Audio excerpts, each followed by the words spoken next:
Hello everyone. So trying to give a little update because actually didn't film the last couple little bits. We were trying to hurry and just get some stuff done, but I've replaced both of these doors. As you can see, they're nice and brand new. I replaced them, replaced the siding, and then Tyler has painted this. So anyways, it looks a whole lot better than it did before. It is nice and painted. The other thing as far as for update would be underneath the deck, where of course I was going to be adding the rain diverter is what I'm calling it. So of course I was putting up all of the 2x6s at an angle, cutting an angle so that it will create a slope to this for the metal. I finished putting the rest of those up. I can't remember exactly. I think I stopped on video right around there. Just had to continue across through here. And Tyler has put all these nailers down through here, up in between them. So originally I was going to try and put some 1x slats underneath this. But once I got the gutters in place, I put those up first, getting them up in there all the way across.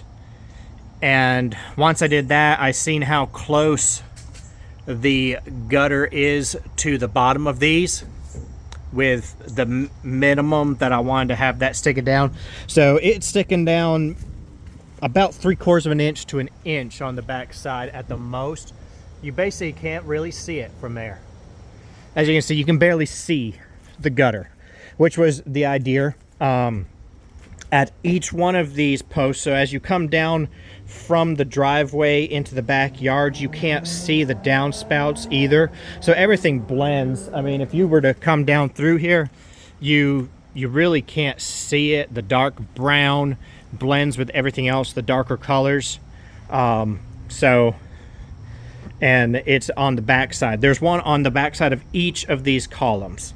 The reason there's one at every single one is because with trying to keep this up tight, there's not much ability to slope this gutter. So these gutters, each one is up a little bit here and it slopes down there.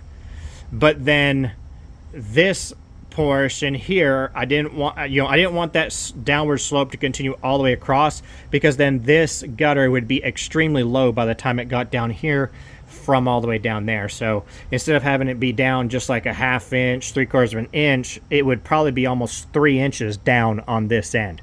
So again, there's a downspout at each one of these here, and then that determined the fact that for the roofing metal, I was needing these blocks to be up in between these I don't know what you call them, upside down rafters.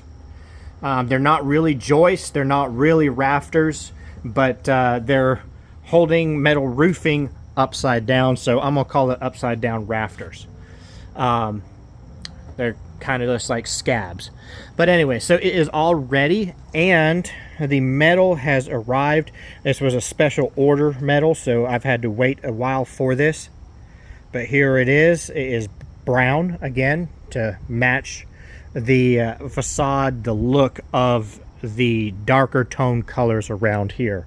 And most of it is like a brown. This is a different brown than that, but you can't get the metal in that exact brown unless you want to pay a lot of money for an highly custom color. I actually know a guy who could powder coat it, but again, very expensive to get done for something as simple as this. But anyways, so we've got that, and we got the trim, we've got our brown screws. The next thing that I'm going to do before I put that up is, I'm probably not going to video it because you won't be able to see it, but up here, because this gutter is backwards, you'll see this lip here. That lip on the back of the gutter is usually going to be tucked up under the drip edge, which allows the water to come down. Now the rain is going to be coming this direction through the metal and I don't want it to splash up and go behind the gutter. So I'm going to simply put flashing tape, roofing flashing tape. I've got some right here. It's just a roofing meant to go around chimneys and all that stuff. I'm going to be putting that up there, basically just taping that seam, giving like a 6-inch splash guard essentially for as the rainwater goes into the gutter. So I'm going to put that all the way down through there, then put the trim up on the sides, and then we will, oh, and one more thing, also still got to get this wire from the original lighting up and over. So I'll be taking care of that, all that stuff, and then we can finally start putting this metal up. So wanted to bring you all up to speed as to where we're at. Like I said, there's a couple things that we've done that y'all did not see. You saw me rip out all this wire, but it's just been hanging here. I need to drill it through and then bring it down, and they're going to put a box here with an outlet basically to plug in some rope lighting that's operated by the switch. Not sure if I'd said that back in the beginning or not, so just saying what's going to be done. But anyways, going to go ahead and get started. Like I said, I'm not going to video that tape up in there because you're not going to be able to see it at all. All right, so I got that flashing tape up there. Just wanted to show y'all. Like I said, I wasn't going to video doing it because you wouldn't be able to see anything. But anyways, there it is up top. So now I'll move on to the next thing.